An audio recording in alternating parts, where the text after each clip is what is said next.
Hey, everybody. Welcome back to the All Out Blitz podcast with Jeff and Brady. We are here on Saturday, January 17th. Take two, if you will. We ended up recording the episode yesterday. Things did not go so well as far as the upload goes, so we are redoing it and reshooting today. Hey, but at least we had some time, and guess what? There's football today, boy. It's true. I was about to say, man, yesterday it was, well, today's kind of just going to be a copy and paste from yesterday, honestly. Talking about the same It is. thing. It's just this time we're going to be able to get it out to the public and all of our wonderful viewers can enjoy it and disagree with our takes. That's always a fun time. It absolutely is. It was almost like a rehearsal, you know what I mean? But yeah, I mean, we're gonna update folks on some coaching things.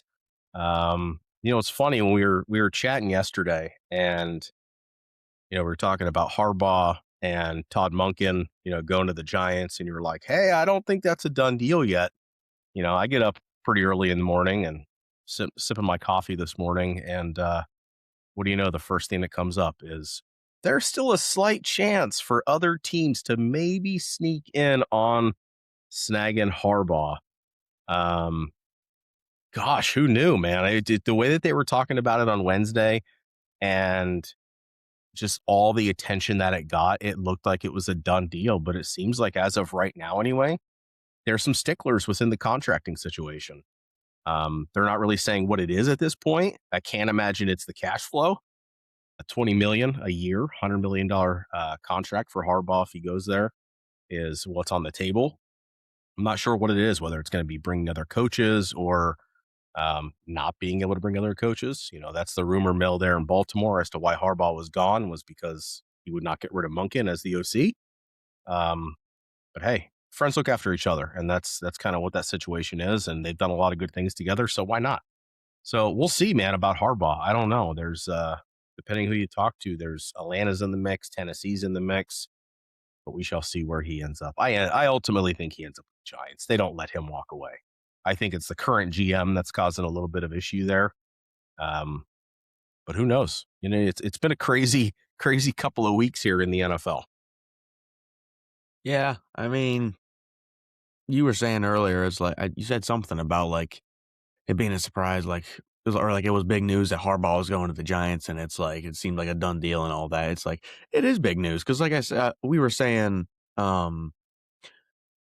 last episode, I do believe we were talking about all the coaches and whatnot. It was I'm like my top two are Harbaugh and Stefanski, and it's like Harbaugh probably was my number one. He was if he wasn't the best coach in somebody's opinion, he was definitely like probably the biggest name and like the Without a amount of doubt. like free agency with like coaching and stuff like that. So it's like, yeah, whenever he goes somewhere, regardless of wherever it was going to be big news. It's like, oh man, this team just hired Harbaugh. So I think the Giants are definitely set on Harbaugh because I feel like they would want someone like that along that can help teach Jackson Dart, Cam Scatterboo, and like just that whole offense and whatnot. And it's like with Todd Monken coming along, you could see it. You saw it while in Baltimore how well a good quarterback and running back duo can be with Lamar and Derrick Henry. Yeah, I think it's definitely a good choice there in New York. Saw Schefter tweeted out this morning the Falcons are starting to do their second round of coaching looks, and Stefanski was the biggest name that they were going to be doing in their second round there. Yeah, and he's free anytime to interview. You know what I mean? His team was out of it. So of course he's clear. Like week 4.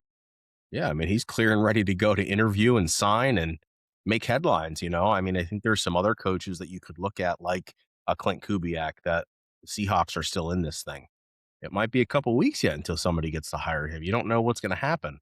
And then there's, of course, some other guys that recently came up. I did see, again, not a name that you have to wait for, of course, but I see Brian Dable actually is getting some interviews now. He's getting out there.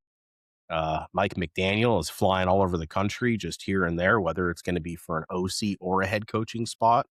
I know he said he would rather end up in a great position as an OC than a good position or an okay position as a head coach. So he is very much open to both scenarios. I think Detroit seems like the logical fit for him to get them back on track. I think him and Dan Campbell would of course get along. I don't think there's any issue there. I personally would love to see him in Atlanta as the OC, but we'll get some options going here. He's been flying. You see images online of him in the airport in his in his Sunday best, if you will, getting out there. People, of course, taking pictures. But then the other big name, we talked about this before, is John Gruden. I think John Gruden is an option for some people, depending on the situation. I think he's going to be extremely picky, but who shouldn't give that dude a chance? I mean, let's be honest. I understand how the stuff went with the Raiders, and the reason why he stepped down and everything else. But I do, again, just from reading things, see that he is prepping himself for one more shot. Smart dude, man. I don't know. I don't know how you would pass up on him if there was a team that I like that's looking for a head coach and they're like, we're going to go look at John Gruden. Please do. I would take him every day of the week and twice on Sunday. I've said to you, man, I think what's going to happen is I think Gruden might go back with the Raiders, and then with the Raiders having the first overall pick, they're going to go take Mendoza because I know how much of a fan Gruden is of Mendoza. So I Yeah. think that would honestly just be a really good fit is if the Raiders just went back to go get Gruden and got Mendoza with the first overall pick. I think it's a good fit there again because whenever Gruden was there, his tenure was far from bad. So Yeah, I it's agree. just he's regardless of how you feel about him, you gotta understand he's one of the smartest minds in football. Like he understands football. He's very much like a film guy. Like he sits down for hours upon hours and just watches hours of film, and it's just he's one of the smartest minds you can have back at the head coaching position, regardless of however you feel about him. Yeah, my only item is I don't know if he goes back to the Raiders just for the fact that it's the same ownership, um, same kind of leadership there on when he stepped down. I just don't know how that works going forward. But it could have been the his resignation last time could have been more on him and less on the owner. We don't know the backstory. We don't know what happened in those meeting rooms. Um, they definitely could have been asking him to stay, and he's like, "No, I'm going to get out of your hair, and you guys can start fresh." But you never know, and we shall see on where he ends up. I do think he gets another shot somewhere. You have, talking about his offensive mind and his really just his knowledge of the game. He's been around forever. He's a Super Bowl winning head coach. I would definitely plug his YouTube channel if you need to learn more about the game. I think there's phenomenal information out there. Um, Even as a coach, you go watch it and you learn and learn and learn. So, you know, he puts great information out there. It's very clear to see really just how much passion and how much he loves his game. So you got to give him another opportunity. The other guy we never really talked about is Spagnuolo with the Chiefs. He's also getting some looks as a potential head coach candidate. So there's a lot of defensive guys. You have Spags, you have Jesse Minter from the Chargers, making his rounds for head coaching opportunities. Are there that many teams that want a defensive minded head coach? What do you think? I mean, you saw how well it worked out. Aaron Glenn, New York Jets, saw how well that worked out last year. And yeah, I mean, it's just, I feel like you have to be like absolutely just top two fantastic for me to put. If I was like an owner in a situation, I would want an offensive minded guy to be my head coach just because I feel like as much as people want to say, oh, defense wins championships, it does if you have Ray Lewis and Ed Reed. If you don't have either of those guys, it's like, Aaron no, the Donald. offense is winning the championship. Yeah. It's like, no, the Yeah. offense is winning the championship there. So it starts with the offense. They need to be the guys to go put up points. If you don't have a guy like Ray Lewis who's sitting over the middle of the field looking to kill somebody, it's not going to go well. If you don't have someone like Ed Reed over top looking to ball hawk, it's like it's not going to go well.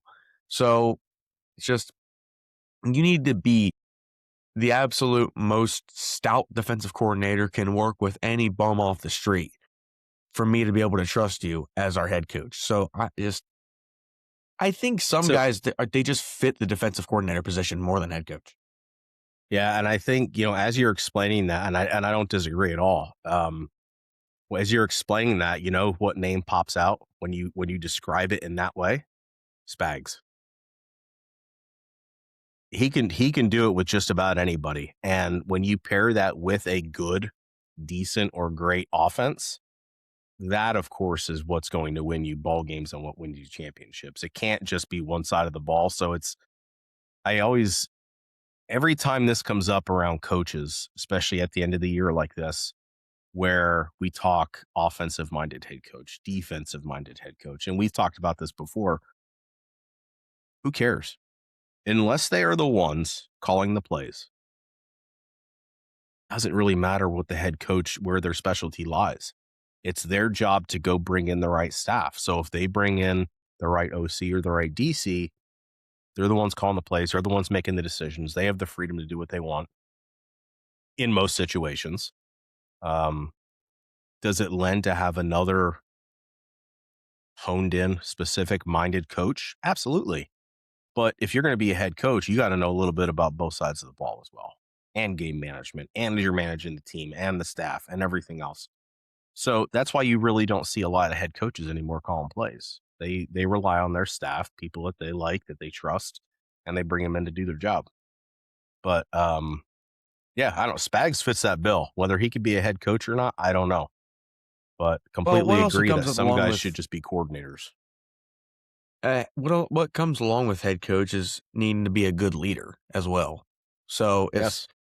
if you can be like a good captain of your team, it's like, well, then forget whatever I'm saying, because it's just like you need to have that bill of, okay, you can go lead your team, whether it be the offense or the defensive side. Whenever you're the head coach, it needs to be both. So Yeah.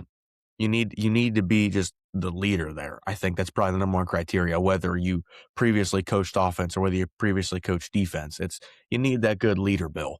So as long as Spags is a good leader, as like if you ask Kansas City Chiefs defensive players, it's like as long as he's a good leader there, then by all means go be head coach. Yeah. I mean, we saw that with Eric Bieniemy, right? He was such a hot name for so many years because of how much success he had with Kansas City, and he goes to be a head coach and completely flops. And it could have been this again. We talk about situational football. This is situational stuff. Was the situation right for him? I don't know about that. But again, remember, not just because they're a fantastic or extremely successful coordinator should they be a head coach. And you and I talk about that all the time. I am not a fan of, wow, look what that defensive coordinator did this year. He's going to get looks as a head coach opportunity. Why? Because he was a very, very good defensive coordinator. That's great. Yeah, I mean, that's great. And maybe he will be a great head coach. And of course, it's news and it's headlines and it's, traps to get people to read articles and do different things. But not everybody's cut out to be a head coach. Just like some head coaches probably aren't really, really great coordinators. They're probably pretty good, which is why they got a head coach somewhere. But it doesn't have to be who they are, essentially. So, yeah, I mean, I think we're going to see a lot of news coming up here in the next couple of weeks. I know there's some coaches from, of course, Seahawks, Rams. I know Joe Brady was interviewing with people from Buffalo. Lots of those guys are interviewing for other spots, but can't make it official and you can't hire them now until they are eliminated from the playoffs. So some teams, unfortunately, while there are a lot looking for a head coach right now, are kind of on hold until that team gets eliminated and they can go make that hire.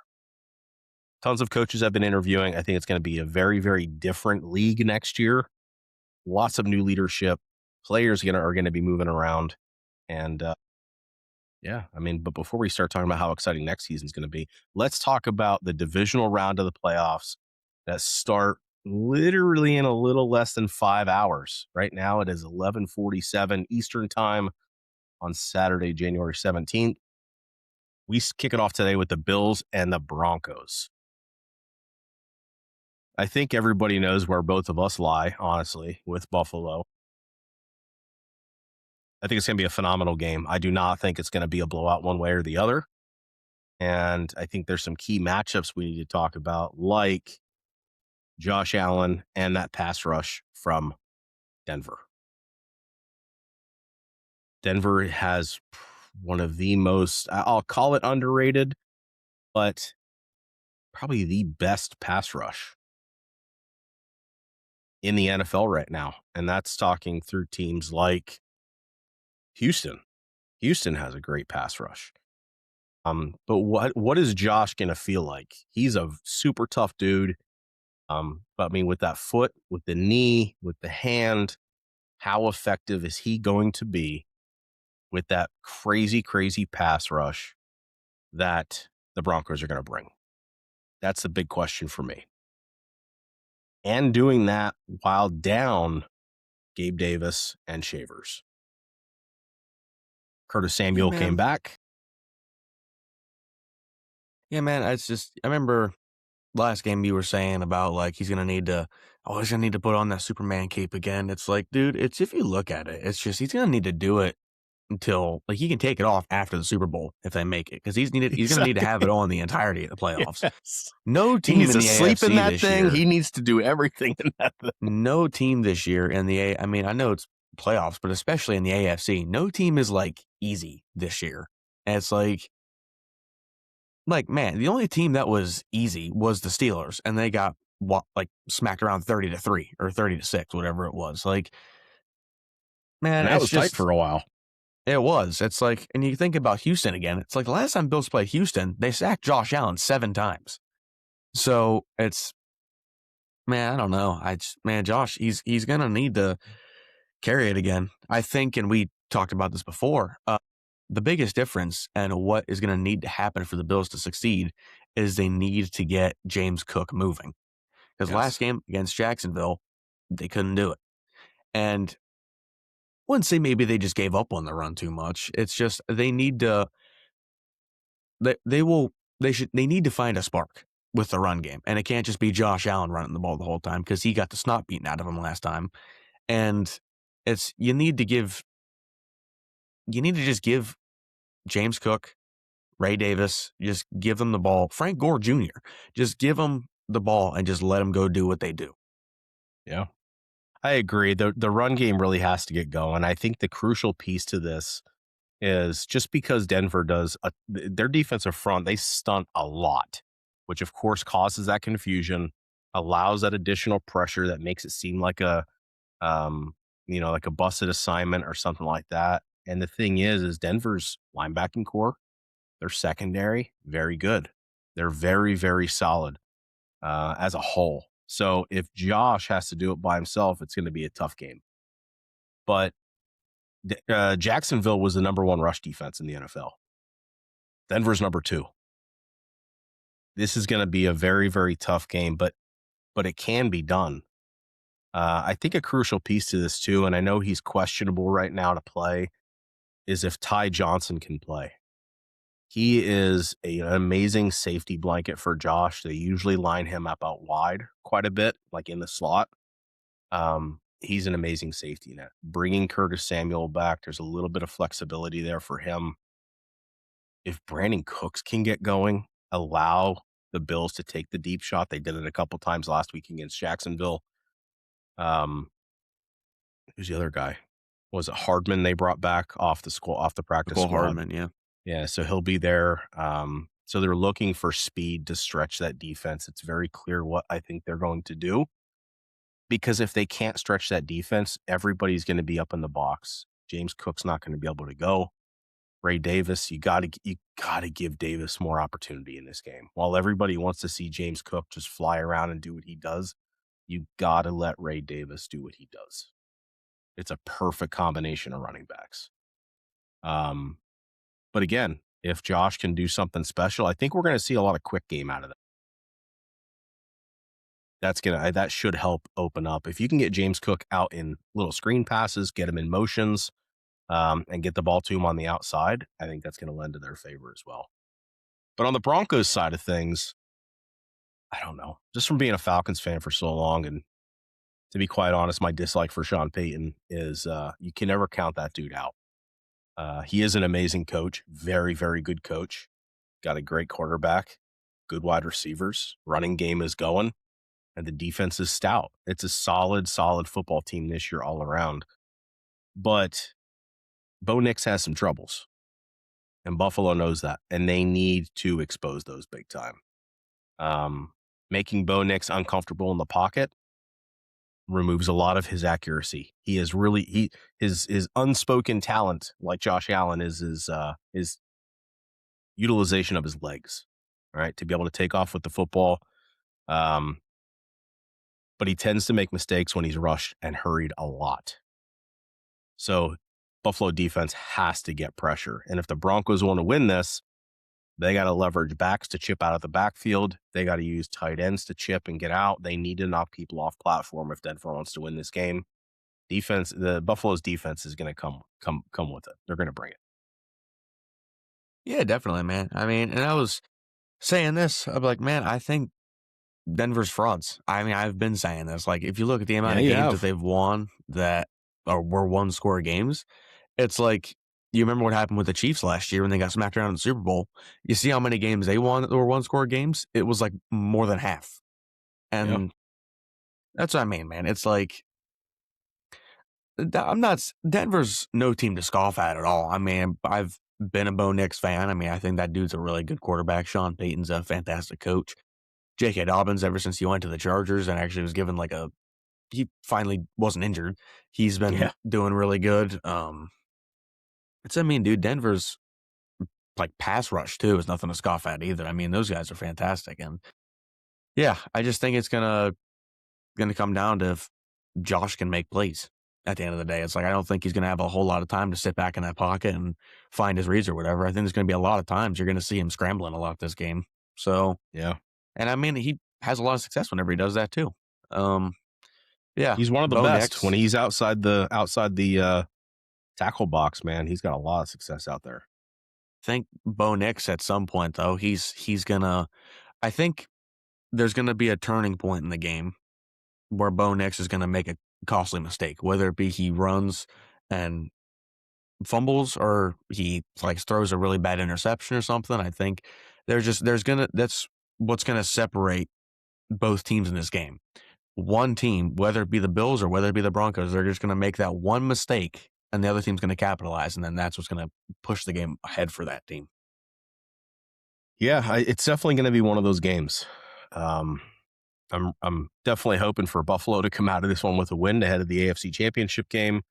I don't think you're going to see Buffalo playing a lot of man coverage on their defense. They're going to play a lot of zone. Bo Nix has some trouble with that. Against really good zone teams, and that's what Buffalo's strength is. So definitely look for some confusion there. Hopefully be a little opportunistic with some turnovers and be able to make some plays out of those on the offensive side once they get the ball.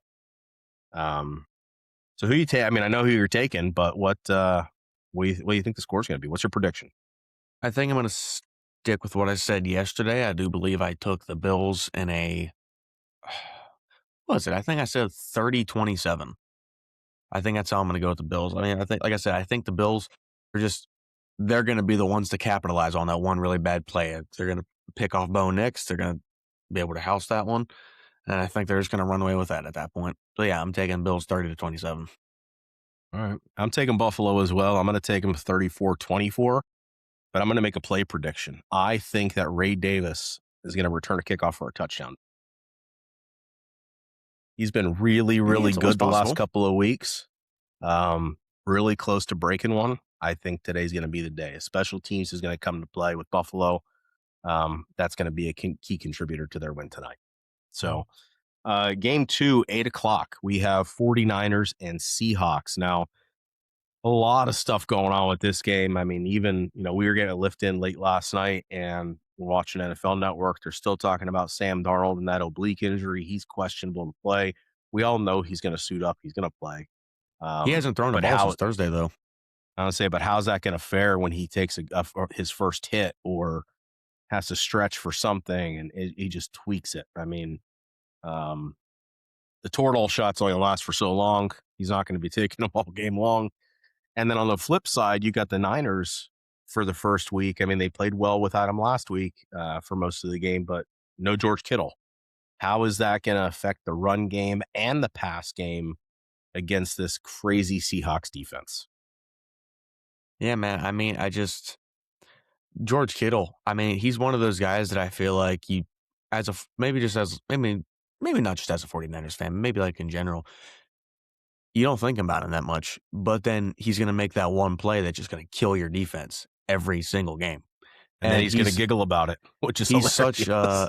he's such a vital part in the 49ers offense. Even 49ers fans don't even understand. It's like, man, he's fantastic in the run blocking game. He can catch the ball whenever you throw it to him about 99% of the time. It's just that dude's a wrecking ball that they're not going to have this game.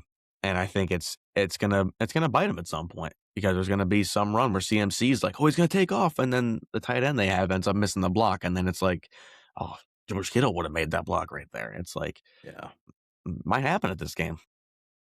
it could. And I think Seattle's defense, man, they're another team like Denver to me. Like they are very, very well rounded. They're very equal across the board, and they're well above average in all three phases. Uh, the Darnold thing, I'm a little concerned about for them. Now, if Seattle can leverage Charbonnet and Kenny Walker, and they can get a solid run game going, take that pressure off of Darnold, that could potentially be enough to win the game. Their defense is going to handle the 49ers, I feel. They're going to come in shutting down McCaffrey. What do they have outside of McCaffrey? If Brock Purdy is just normal Brock Purdy, it's not going to be enough to win this game. If he tries to do too much, he usually makes mistakes. If he's on, he's one of the top quarterbacks in the league. But this season, between injury, being out, between trying to force things to make up for mistakes, he has not been that guy. So even if there is a 60% Sam Darnold able to just make the crucial throws, hand the ball off, and let the running backs do their job, get JSN involved in a little more creative stuff to get the ball in his hands, I personally think Seattle handles this game. Score is difficult in this one. I think it could. There's potential for it to be, I think, a low scoring game. Again, because of the Darnold injury, because of no Kittle. McCaffrey's going to get his. He always does. But then there's a potential where if Darnold actually isn't too bad and he's not in all that pain and Purdy is on, this could be a high scoring game. So Yeah, definitely, man. I'm going to take Seattle. I think Seattle's going to pull this one off. I'm going to go.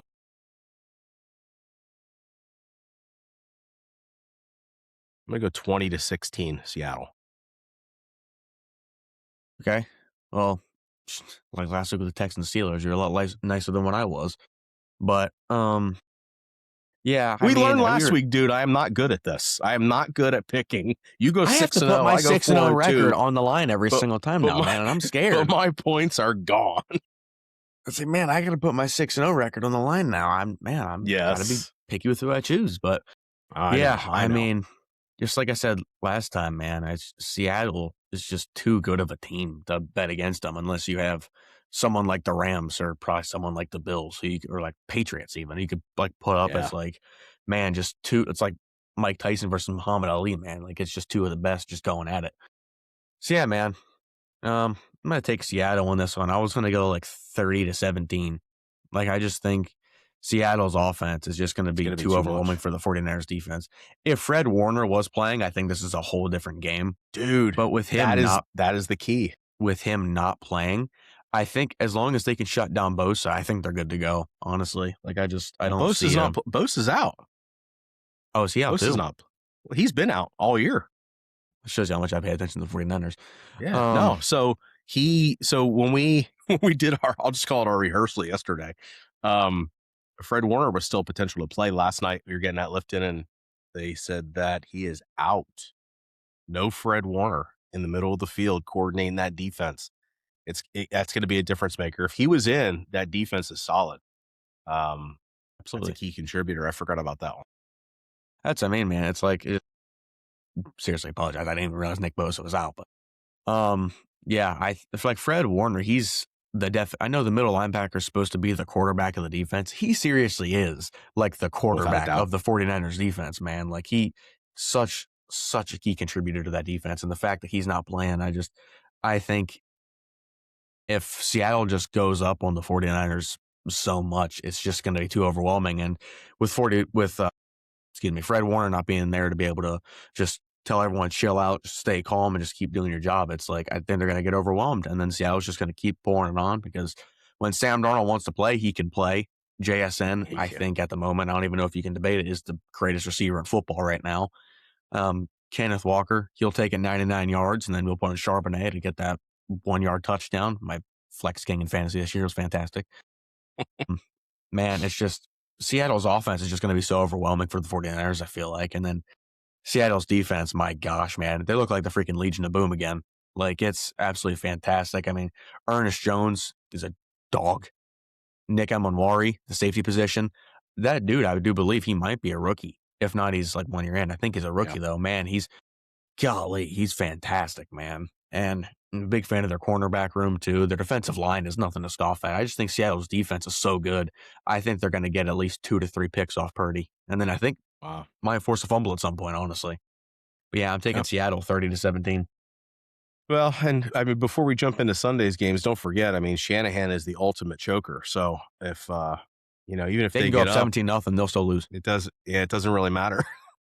Exactly, yeah. Hopefully that plays into the Seattle Seahawks winning the game tonight. But we also got 2 games tomorrow, 3:00 and 6:30 Eastern time. Of course, Sunday we kick off with the Texans and Patriots. This is going to be the ultimate defensive battle, in my opinion.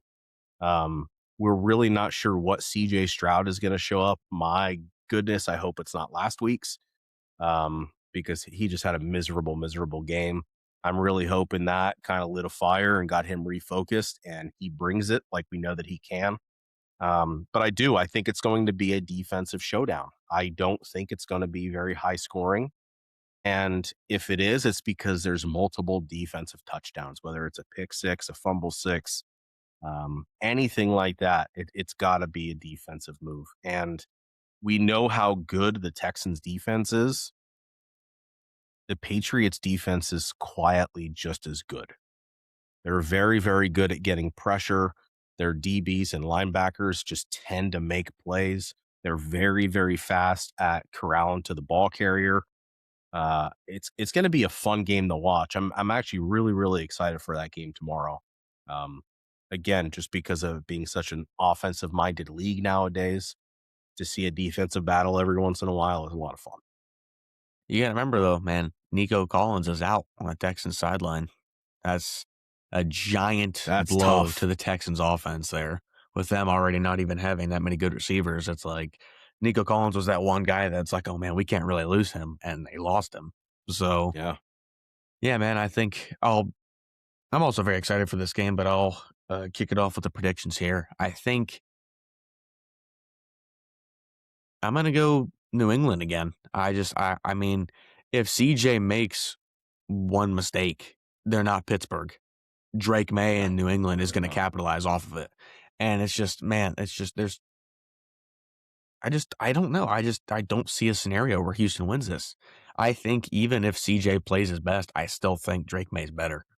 And it's Yeah. just, man, I think the Patriots defense honestly is like slept on for like how good they actually are. Especially whenever they Mhm. have someone in the defensive tackle room like Milton Williams, who made a difference last week against the Of Chargers. course. Man, it's like if they get pressure on CJ Stroud under pressure is one He's of a probably the man worst eater. quarterbacks in the league. Yeah. Like the 2 fumbles and then the pick last week. Man, if New England does that to CJ Stroud, they're gonna win this game like 40-7, dude. And it's like, yeah, I'm gonna take New England. I'll do 21-14, New England. It's a good one. Vrabel's a heck of a coach, dude. I don't know. Crazy what he does with these teams that he gets on, and him being such a crazy good defensive guy. I mean, it's going to be a tough game. I'm going to go Texans. I'm going to switch it up. I think the CJ Stroud that we know he can be is making a comeback this week. And I'm going to roll on the likes of Daniil Hunter and Will Anderson Jr. and Derek Stingley and Go Dogs Kamari Lassiter to make Sunday a nightmare for Drake May in that offense. I think the Texans defensive front is going to be I think that's my battle in that game tomorrow is the Texans defensive front against Travion Henderson and Ramondre Stevens. That is the key to this game because I do feel that Stingley and Lassiter are probably the best cornerback duo in football. If they can shut down that run game, it is 100% on Drake May. This is going to be his defining moment. Is he the league MVP or not? We're going to see what he can stand up to. I want to remind you of the game that Christian Kirk put on last week. Nico Collins is out. Christian Kirk, if he plays like he did, I don't know, man. And I mean, I know there's not much depth behind him. They got guys like Jaden Higgins, Jalen Noel. It's a lot to overcome, but Christian Kirk is sneaky, sneaky good. And the run game, the run game's fairly solid as well. But that defense scares me. And it should scare any opposing offense that lines up opposite of them. So I'm actually going to take the Texans in a 19-16 win.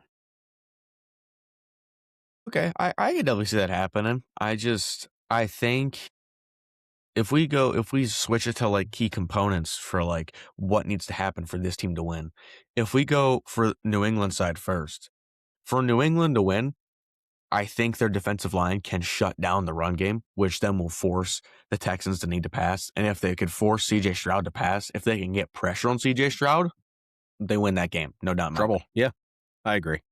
Because like I said, CJ Stroud under pressure, probably one of the worst quarterbacks in this league. He needs time to be able to do stuff. And we saw what happened last week against the Steelers, who have one of the greatest defensive lines in football right now with Highsmith, Cam Hayward, and TJ Watt. Man, we saw how he did under pressure last week. He had 2 fumbles and an interception.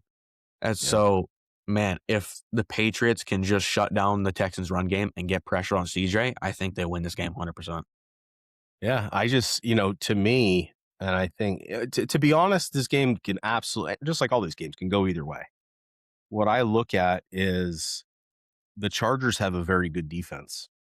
They stuck with the Patriots till the very end, and then a couple of little things happen and put Patriots up. The Texans defense is better than the Chargers defense. So if they can bring that same mentality, if the Patriots want to win, Henderson and Stevenson have to go off. Drake May is going to make his throws. He's also got legs. He can go make plays. He will get his. But if the Patriots want to win, it's a solid defensive performance. And Drake May has to be MVP Drake May. This, I do think, is going to be that solidifier game for him. If they lose, Stafford gets the MVP. If they win, I think Drake May could be the MVP. Man, it goes hand in hand. I mean, you could flip a coin for whoever you want to be MVP, whether it want to be Stafford or Drake May. It's like you could take Stafford, who it's like, man, holy crap, he's having like an MVP season at the age of 37. Okay, he also had 3 interceptions against the Falcons. And I understand their defense is nothing to scoff at, but it's like, dude, not a lot of people did that this year. And so Jesse it's like, Bates and Xavier Watts, baby.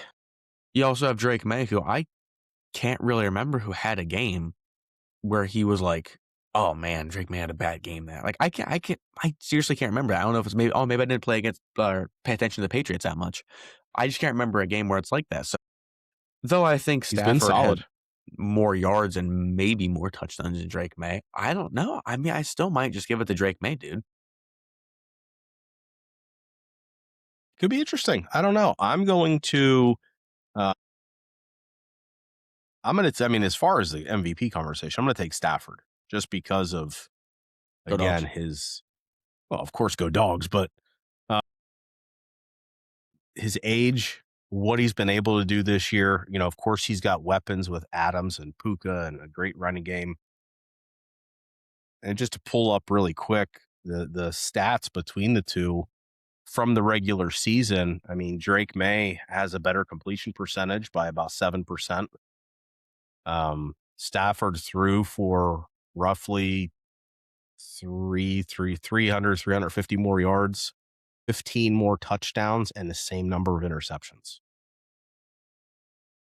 Of course, Drake May has a lot more rushing yards because Stafford doesn't run.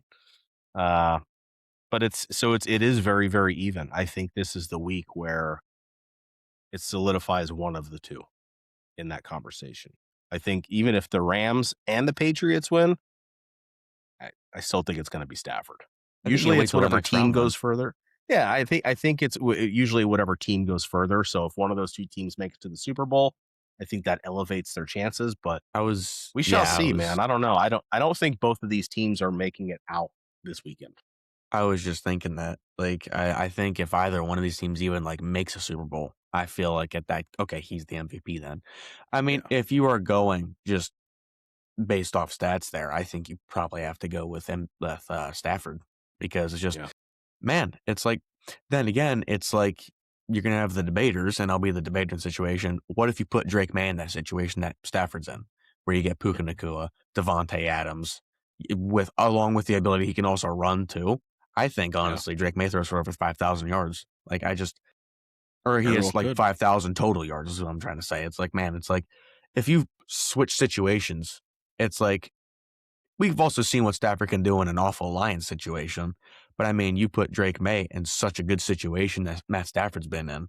Even if you go back Yeah. to whenever they won the Super Bowl, you put him in that situation, I still think he's just going to do absolutely fantastic. So Yeah. you have your good, and your bad, whichever way you look at it. Yep. Well, we got one more game to talk about, and that leads us into a Stafford conversation. But the Rams and the Bears tomorrow night at 6:30. We talked about different matchups this week for this weekend, this slate of games, and the matchup to me this week is McVay versus Johnson. I think it's going to be the battle of the play callers, the battle of creativity.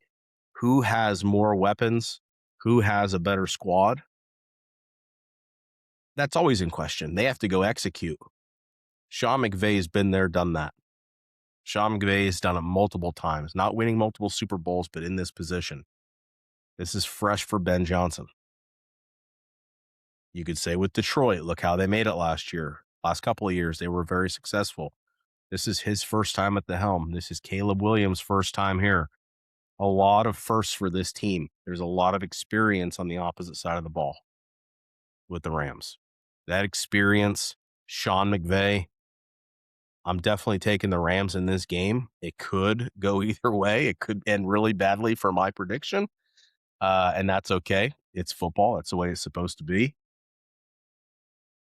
Sean McVay is one of the best offensive-minded coaches, understands how to use his guys to get the full benefit from every single one of them. And the Rams are balling right now. Let's just put it that way. Yeah, man. I mean, I think I'm gonna go the Rams here too, and I think what's gonna win this game is it's not gonna be mistakes by either side. I don't feel like. Man, I think it's gonna be experience. I think that's what's gonna win the Rams this game here. Man, seeing Caleb Williams last week, man, I said to you multiple times he's not mentally ready for a playoff game. By the way, he's just yelling at his coaches, yelling at his teammates, yelling at himself sometimes whenever like they make a mistake or something. I understand you want to hold your people accountable. That's definitely something you want to do. Not to a standard like what Caleb Williams was doing, though. You can't be visibly seen just flipping out and just screaming at your guys. It's like, just pull them aside and be like, hey, man, you're doing your job. Can you just try, like, just calmly, like, just talk to him? Like, it's like, Matt Stafford, he's been to the dance before. He knows what it takes to get to the dance again. Same with Sean McVay. This is Sean McVay's third time, I do believe. Maybe. I don't know if he was there for the first one with the Patriots, but He was. to my knowledge, this is his third chance to go to the dance. So yeah, man, I think experience is what's going to win this game. I think at the end of the day, Matt Stafford, he's going to do what he needs to do. I mean, like, you could think, oh, they almost lost to the Panthers last week. The Panthers also could just be a really good freaking team. and people just don't understand it. So, and the Rams ended up winning anyways. So it's just to finish up my spiel here. Yeah, man, I'm taking the Rams. I think Rams win 31-28. I'm going to use that score again in the Rams game, but I think the Rams win this one 31-28, and I think experience is what's going to win this game here for the Rams. 100% agree. 100% agree. I'm not going to be that nice this time to Chicago fans, unfortunately. To the fans, I will be. To Ben Johnson, I will not. I do believe that what is going to come out, which we've already seen transpire, since taking the job, is this weird relationship hatred between Ben Johnson and Matt LaFleur with Green Bay. The craziness that came out of that locker room, the unprofessionalism, regardless, you can call it passion, you can call it whatever, hype for your guys. The unprofessionalism from Ben Johnson after the Packers game multiple times, regardless of what that looks like. You know who is best friends? Sean McVay and Matt LaFleur. I think McVay is going to be giddy on the sideline when he tears that Bears defense apart with his offense. I'm going to take the Rams.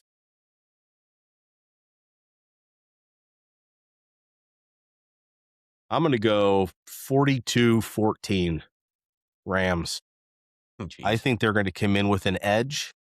I think they're going to come in just ready to knock the Bears out and show that this time, the second half, the fourth quarter, which is where the Bears won the majority of their games this year, it doesn't even stand a chance. Because if the Rams can pull away slightly in the first half, Chicago's going to go into halftime.